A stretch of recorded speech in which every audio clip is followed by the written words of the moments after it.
They don't arrive with warning signs. They don't slam doors, raise their voices, or wear the face of danger. No, the most dangerous people in your life often come wrapped in warmth. They greet you with a smile, lean in when you speak, and remember the little details that make you feel seen. They might be the colleague who always asks how you're doing, the friend who never lets you pay for coffee, the family member who says they only want what's best for you. You feel safe. You feel connected. And that's exactly when the real danger begins. Carl Jung warned us that the unconscious of others can quietly infiltrate your own mind. That beneath the surface of kindness, there can be an entire hidden world of unresolved wounds, repressed desires, and shadow emotions. Forces they themselves cannot see. And when they are blind to their own darkness, that darkness does not simply vanish. It searches for a host. It searches for someone empathetic, someone open, someone who will carry what they refuse to carry themselves. It doesn't happen all at once. It's not a dramatic storm, it's a slow leak. A little comment here, a subtle look there, a conversation that leaves you feeling strangely heavy without knowing why. Over time, you start to notice that your moods shift when they enter the room, that you feel drained after spending time together, that you find yourself apologizing for things you didn't do, defending yourself against accusations you don't understand, or stepping into the role of healer for wounds you never caused. And the scariest part? It feels natural. It feels like you're simply being a good friend, a good partner, a good human. Until one day you realize you've been pulled into a psychological game that was never yours to play. That their fears, their anger, their insecurities have found a home in you. So I'll ask you, not as a casual question, but as a warning, are you already a hostage of someone else's shadow? Carl Jung devoted his life to a truth most people would rather avoid, that what truly governs us is not our conscious thoughts, but the vast, hidden machinery of the unconscious. Every choice, every reaction, every connection is shaped by forces buried so deep that we rarely notice their presence. And here's the unsettling part. This is not only true for you. It's true for everyone you meet. This means every conversation, every friendship, every love story is not just two conscious minds interacting, but two entire unconscious worlds colliding, weaving together, and sometimes entangling. When someone refuses to look at their own darkness, that darkness doesn't disappear. It leaks outward, seeping into glances, silences, and words heavy with meanings they don't understand. And if you're not careful, you begin to carry it for them. Jung called this projection, an unconscious mechanism where we place onto others the very qualities we refuse to see in ourselves. In that instant, you stop being seen for who you truly are. You become a mirror, a role in their personal mythology, the enemy who must be defeated, the hero who must save them, the betrayer, the parent, the saint. None of these identities belong to you, but once they attach to you, they shape how you are treated and how you start to see yourself. This is where the danger lies, not in the obvious malice of an open enemy, but in the quiet rewriting of reality that happens when two unconscious minds merge. And because this process is silent, it's easy to mistake it for intimacy, for love, for connection. But in truth, it is possession, not of your body, but of your psyche. If you've ever walked away from someone feeling inexplicably heavy, if you've ever felt responsible for another person's emotional storms, if you've ever begun to doubt your own clarity because of someone else's chaos, you've already experienced this invisible exchange.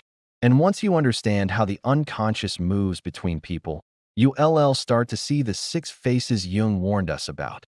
The 6 types of people whose inner blindness can quietly dismantle your sense of self. The first is subtle, almost impossible to detect, until you feel the weight of their presence pressing into your mind. They are the unconscious manipulator. Imagine someone who always seems a little fragile, sensitive, deep. Someone whose pain feels so raw that you can't help but want to protect them. At first, it feels good. You're the one they trust, the one who understands, the one they can lean on.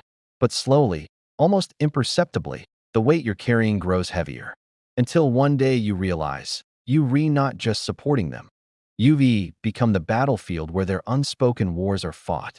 This is the unconscious manipulator, a person dominated by wounds they refuse to confront, who survives by projecting those wounds onto others. They don't know they're doing it. In their mind, every emotional storm they have is triggered by you. If they feel anger, it's because you provoked it. If they feel sadness, it's because you disappointed them. If they feel small, it's because you made them feel inferior. And the more you care, the more you try to fix it, the deeper you sink into a problem that isn't yours to solve. Jung warned that projection, if left unrecognized, creates psychic blindness. You stop seeing reality as it is and instead see the distorted reflection of someone else's inner world. And because the unconscious manipulator is often warm, charismatic, even inspiring, you convince yourself that you can help them heal, that your patience and love will be enough to pull them out of their darkness. But here's the truth. They don't want to face that darkness. They need someone to hold it for them. And that someone is you. The manipulation is quiet. There are no ultimatums, no screaming matches, no explicit threats. Just subtle guilt, carefully placed silences, or questions that make you second-guess your own memory. Did I really say that? Was I really being insensitive? Over time, you start to shrink. You monitor your words. You soften your opinions. You trade your authenticity for peace. And yet, peace never comes. Because the moment you try to step back, they'll remind you of their pain. They'll tell you that no one else understands them like you do, that you're the only person who can save them. It's not love they're giving you. It's dependence, dressed in the language of intimacy. The only way out is awareness. You have to learn to ask, is this feeling mine, or has it been placed inside me? You have to recognize the invisible threads that tie your emotions to their unresolved past. Because the unconscious manipulator doesn't break into your life through force. They slip through the cracks of your empathy. And empathy is only the first doorway. The next kind of danger doesn't just project their conflicts onto you. They create an entire mask to hide who they really are and invite you to live in that illusion with them. This is the bearer of the persona. Not all danger feels heavy. Sometimes it feels perfect. The bearer of the persona is the master of appearances, the flawless smile, the polished demeanor, the life that seems untouched by chaos. They say the right things. They move through rooms with effortless grace. They never raise their voice, never show you the raw edges of who they are. And yet, you can't shake the feeling that something is missing, that you're interacting with a performance, not a person. Jung called the persona the social mask, the role we play to fit into the expectations of the world. We all have one. It's necessary. But for the bearer of the persona, the mask has fused with the skin. They've worn it for so long that they've forgotten what lies beneath. Their identity is built not on who they are, but on who they believe they must appear to be. And the more perfect the mask, the deeper the disconnection from their own essence. Living close to someone like this changes you in ways you don't notice at first. You start mirroring their composure. You hold back emotions that feel too much. You edit yourself so you fit into the script they've written for the relationship. The spontaneity fades, replaced by a subtle pressure to perform your role as flawlessly as they perform theirs. And here's the danger. Beneath the surface of that perfection is a shadow, a whole world of feelings, impulses, and truths that have been locked away. The bearer of the persona cannot tolerate seeing these things in themselves, so they cannot tolerate seeing them in you. Show them too much vulnerability, too much passion, too much truth, and they retreat, or worse, they gently correct you, pressuring you back into your own mask. Jung warned that over-identification with the persona suffocates the self and blocks the process of individuation, the journey toward becoming whole. And while living beside this type might feel calm, even admirable, the calm is an illusion. Beneath it is a repression so profound that, sooner or later, it begins to ferment into something far more volatile. Because the shadow doesn't disappear just because you hide it. It waits. It grows. And when it finally forces its way out, it does so with explosive force. Which brings us to the next type, the one who lives in constant control until the control shatters. The owner of the repressed shadow. They are calm, always calm. They speak softly, choose their words carefully, and keep their emotions tightly sealed away. They seem balanced, reasonable, endlessly patient. People admire their composure, their ability to remain unaffected when others lose control. But this composure is not peace. It is containment. And what is being contained is far darker than they dare to admit. Jung called it the shadow, everything within us that we refuse to acknowledge, yet still shapes our behavior. For the owner of the repressed shadow, this darkness is buried deep. Anger, envy, desire, ambition, all the parts of themselves they've decided are unacceptable, are pushed into the basement of the psyche. But repression is not the same as transformation. What we hide does not vanish, it waits. It ferments. These are the people who seem unshakable until, suddenly, they aren't. A small disagreement triggers an explosion. A minor inconvenience awakens years of stored bitterness. Their reactions are so disproportionate that you're left stunned, wondering what just happened. And when the storm passes, they may act as if nothing occurred, or worse, blame you for provoking it. Living beside them is like walking across a minefield. Days or weeks can pass in silence and apparent harmony, but the ground is always unstable. You find yourself avoiding certain topics, swallowing your feelings, trying to anticipate what might set them off. And without realizing it, you begin repressing your own emotions, mirroring their pattern, just to survive the relationship. Jung warned that the stronger the persona, the more dangerous the shadow. And in these people, the shadow has been denied for so long that, when it finally surfaces, it can be devastating, not just for them, but for anyone in its path. Yet they rarely see it that way. To them, the outburst is justified, even righteous.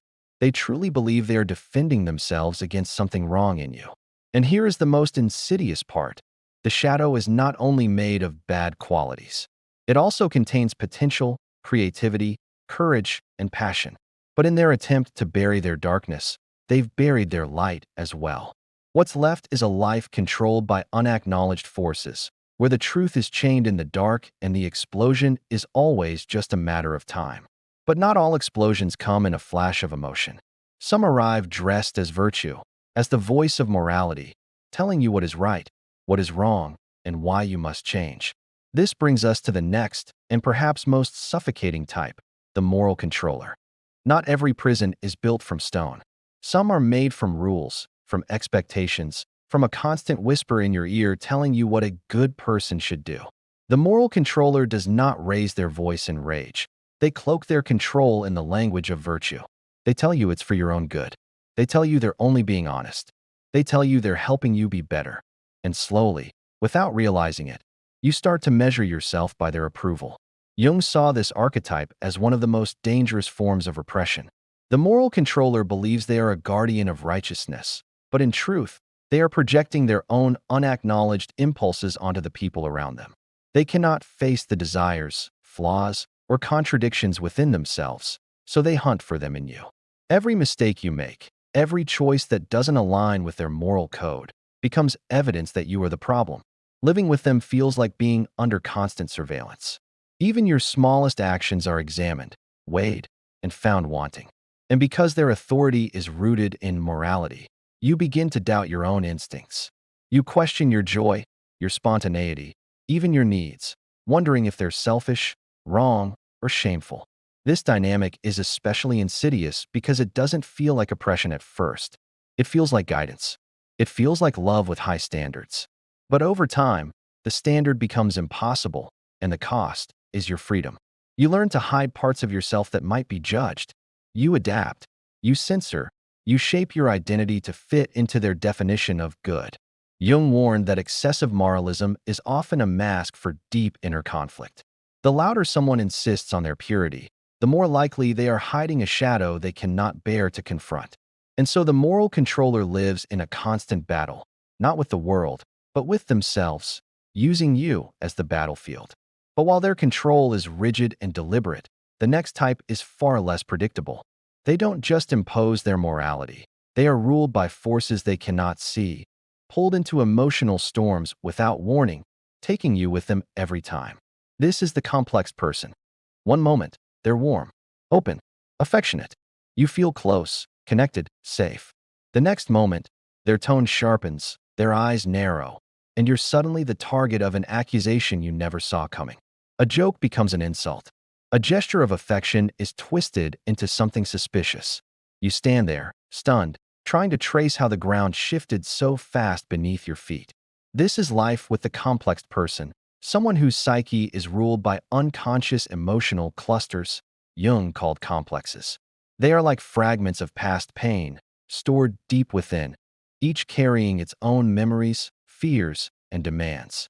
And when something in the present touches that buried wound, the complex takes over, snapping the person out of the now and back into an old battlefield you can see. To you, it feels sudden, irrational, impossible to predict. But to them, it feels real. In that moment, they believe you've truly hurt them, betrayed them, or abandoned them. They are no longer reacting to you. They are reacting to someone from their past, someone who may have hurt them years ago. And yet, you are the one standing in the line of fire. These shifts are not constant. In between the storms, they may be tender, loving, and genuinely remorseful. And those moments of calm can feel so real, so sincere, that you start to believe the outbursts are just temporary. That if you love them enough, the good moments will win. But the truth is, the storm always returns. Because the complex is still there, waiting for the next trigger. Jung warned that an unrecognized complex can colonize the psyche, taking control without the person even knowing it. Living with someone like this puts you on permanent alert. You measure your words. You avoid certain topics. You learn to tiptoe through every interaction, trying not to wake the sleeping ghosts that haunt them. But no matter how careful you are, the ghosts always find their way back into the room. And over time, you begin to carry them too. Their fears become yours. Their emotional chaos seeps into your own mind, until you can't tell where you end and they begin. But some people don't need storms to consume you. They don't explode or accuse. They take from you quietly, day after day, until you have nothing left to give. These are the psychic vampires. Some people don't want your presence. They want your energy. And they will take it without ever asking. Not through rage, not through threats, but through constant, quiet need. They will call you when they're lonely, lean on you when they're anxious, and keep you close not because they value you, but because they cannot bear to stand alone. The psychic vampire doesn't come across as dangerous at first. In fact, they often seem endearing, vulnerable. They might even tell you that you're the only one who truly understands them. And you believe it. So you give your time, your attention, your empathy. At first, it feels good to be needed. But slowly, you begin to notice the drain. It's not just physical exhaustion. It's something deeper, a kind of emptiness that grows the more you give. Because what they take from you, they cannot replenish. No matter how much you comfort them, it's never enough. No matter how much you show up, they always need more. And when you finally try to pull away, the roles reverse. The victim becomes the accuser. They make you feel selfish for wanting rest, cold for needing space, cruel for setting boundaries. Jung saw this dynamic as a symptom of a deeper psychological problem, a refusal to individuate, to become a whole and separate person. The psychic vampire avoids the hard work of self-growth by attaching themselves to others, feeding on their energy instead. And if you let them, they will blur the line between your life and theirs until you no longer know where you end and they begin. The truth is, none of us are entirely immune to this pattern. At some point in life, most of us have leaned too heavily on someone else's strength.